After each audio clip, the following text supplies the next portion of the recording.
Thank you, everybody, for coming to the Aaron Torres Podcast YouTube page. If you could do me a quick favor, see that little subscribe button at the bottom of your screen? Go ahead, click that subscribe button.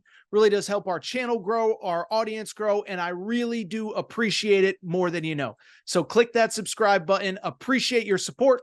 Now, here's the video that you came here for. All right, back. Gonna be back. So, want to go ahead and get to a little bit of an interesting piece of college hoops recruiting news. And if you listen to the channel, if you listen to the show, you know we've talked a lot the last couple weeks. Listen, the college hoops news is essentially in a dry spell here for the next couple months.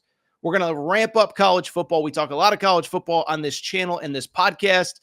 But at the same time, while the college hoops news is slowing down, while the college football is picking up, college hoops recruiting is going to get very, very busy here over the next couple weeks.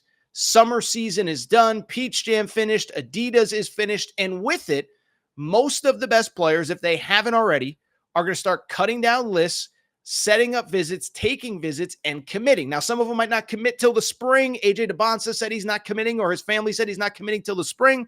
But it doesn't change the fact that this stuff is really going to be full speed ahead here over the next couple weeks and months, and we're going to cover it as much as possible. Bring it up because on Tuesday, we did get a relevant piece of recruiting news that I do just want to touch on here really quick because one of the top high school players in America has cut his list down to 7. That player, Meleek Thomas, 6'4" guard, originally from the Pittsburgh area, is going to overtime elite next year. Really talented player. We'll get into who he is and what he's about in a minute. But on Tuesday, through all the regular people, Joe Tipton, who's great at what he does, some of the other recruiting guys, Meleek Thomas did announce that he is down to 7 schools that he will eventually choose from. Those 7 schools are, in no particular order, they are Arkansas, Alabama, Auburn, all from the SEC, Kansas State from the Big 12, Pitt, and UConn.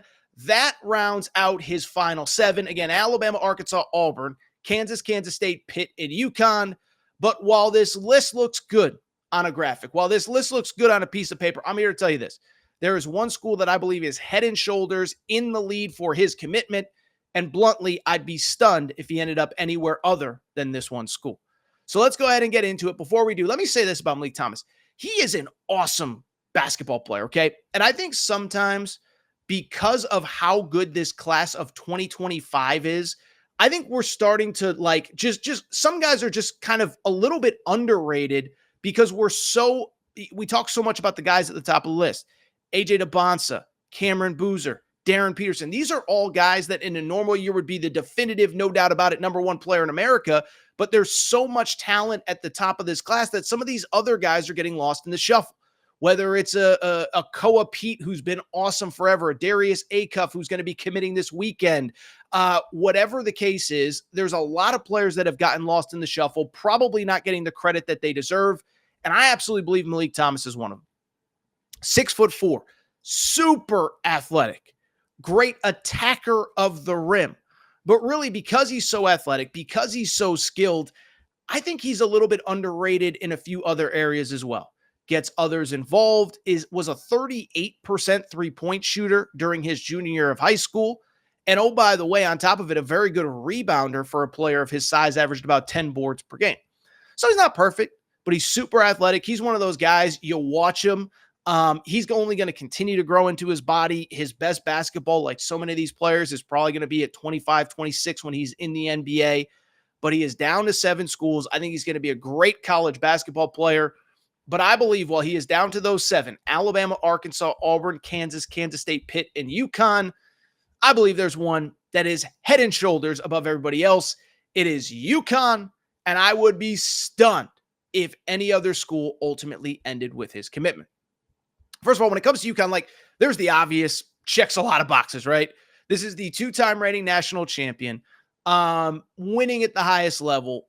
But also what I think is getting a little bit underrated is because they've been so good November to March and April, I think people are starting to underappreciate how good Dan Hurley has become as an NBA talent developer. I go back to Dan Hurley's first year or two at UConn, and you go back, he kept saying this over and over. He said, these players don't look like what a UConn player should look like. And what he meant was when UConn is operating at the highest level, we should have pro bodies, and it's my job to develop them into pros. And that's certainly what he's done over the last few years.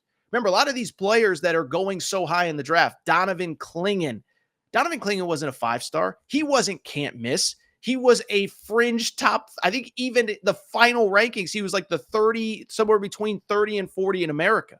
I think he was actually 50 now that I'm thinking about it. I think he was in the 50s according to the final 24/7 sports rankings. Not criticizing those guys, but Donovan Clingan, Steph Castle, when he committed as a junior, was a 4-star, was eventually a 5-star and a McDonald's All-American. And so I bring it up. You look at what UConn has done. It's not just Steph Castle. Tristan Newton, Cam Spencer, neither of those guys were NBA draft prospects before they got to UConn. Both got drafted in the second round last year. James Bouknight was a lottery pick. Jordan Hawkins was a lottery pick. And very quickly, you're just seeing Dan Hurley develop and produce pros in a quick amount of time. So there's the obvious stuff. Then there's the stuff that if you've been paying attention to the tea leaves in recruiting, you kind of know this kid. It feels like there's a little bromance going on between him and Dan Hurley, okay? Remember, this kid was supposed to visit UConn in early June. Well, what happened in early June, if you don't remember, it was that, oh, by the way, Dan Hurley went to interview for the Los Angeles Lakers. So his interview actually, or his recruitment actually got pushed back a little bit. But why it was interesting was, or why his official visit got pushed back a few weeks because Dan Hurley was interviewing with the Lakers. But what became interesting about it was you would think that maybe there'd be a little bit of an issue with it because would a kid want to go to a place where a guy is interviewing for the pros? What if he goes before this kid's fresh? Whatever. The reason I bring it up is because he was asked about it, and he actually kind of gave the exact opposite response. When asked about Dan Hurley interviewing with the Lakers and if it'd be a concern for him, he said, "I didn't expect it. It just popped up." He said, Hurley ended up turning it down, which must mean something. That definitely makes UConn more attractive now. So some recruits would be scared by their head coach interviewing for one of the most prominent jobs in America. This kid was the opposite. He said, "I love it. I want to know that my coach is good enough to coach LeBron and AD." And that's what this kid said. Also saw another interesting quote, by the way, over the last couple of days from Zag's blog. Adam Zagoria does a great job. He had a writer down at Peach Jam who asked Meleek Thomas about his trip to UConn. And this is what he said about his interaction with Dan Hurley. He said, "Excuse my language, but he said, I'm a badass, but you're a badass too. So come to this school. Without us forcing you, we see you here, and I rock with your personality. I see myself in you. I see like I can understand your passion for the game. So I would love that type of player at my school." When the coach says, "I rock with you, you're a badass," that's a pretty good quote coming from the head coach. And so everything has been trending this way for a while. I saw one of the recruiting writers, I think it was Rob Cassidy, say something to the effect of, "I'd be stunned if it was anyone other than UConn." But beyond that, I also think this is kind of interesting. If you go ahead and look at some of the other schools on that list, I don't know that they're great fits, right? Just because a kid has 7 schools on a list doesn't mean that they're all legitimate candidates. And so you look at some of these schools. Arkansas, listen, I'm a Calipari defender. I believe in what he's doing. I think he's going to be really good at Arkansas. But it doesn't change the fact that at the same time, Darius Acuff, another 5-star guard, is set to commit this weekend, Friday afternoon. And by all accounts, it appears as though Arkansas is going to be the school that he commits to. Beyond that, you look at Kansas. So Arkansas is probably off the table. You look at Kansas. Bill Self's a stud, man. He's a great coach. Whatever you think of him, off the court, Adidas stuff, whatever. Great coach. But Darren Peterson, number 3 player in America, big guard, has an NIL deal with Adidas. It feels like it's all but done that Darren Peterson's going to end up at Kansas. So you go on and on down the list. Kansas probably off the list, even though Meleek Thomas says he wants to make a visit. Alabama, listen, Alabama's got a lot of great guards. They got a lot of great young guards too. And so I look at Alabama, listen, Nate Oates, Preston Murphy, that staff is unbelievable. But at the same time, they took 2 young guards that they believe are developmental pieces in that program this year. LeBaron Philon, remember, was a 4-star kid, committed to Kansas, ends up decommitting in the spring at Alabama.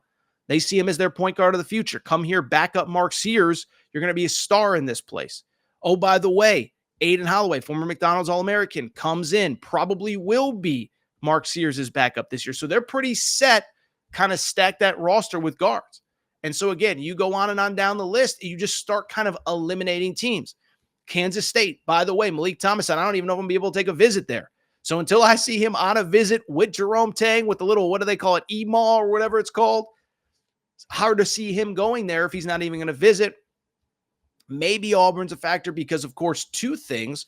One, Auburn is not far from overtime elite where he will be playing his senior year. And two, he has taken a visit there. So it seems like he has a good relationship with that staff.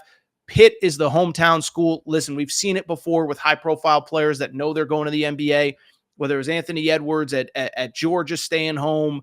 Some other guys have made similar decisions. But I think you could say the opposite of Auburn is Auburn is going to be benefited by him being at overtime elite. You'd think Pitt would be hurt by a little bit. Now, you can make the same argument for UConn, but UConn obviously right now operating at a little bit of a different level than Pitt. And so I bring it up because this kid has officially cut his list to 7. But at the end of the day, I would be stunned if he chose anyone other than the UConn Huskies. If you enjoyed this video, please do me a quick favor. Make sure to subscribe to the Aaron Torres Pod YouTube channel. New clips, new videos going up every single day. Also, make sure you're listening to the Aaron Torres Pod. Make sure you're subscribed, rate, review, all that good stuff. I'm rambling.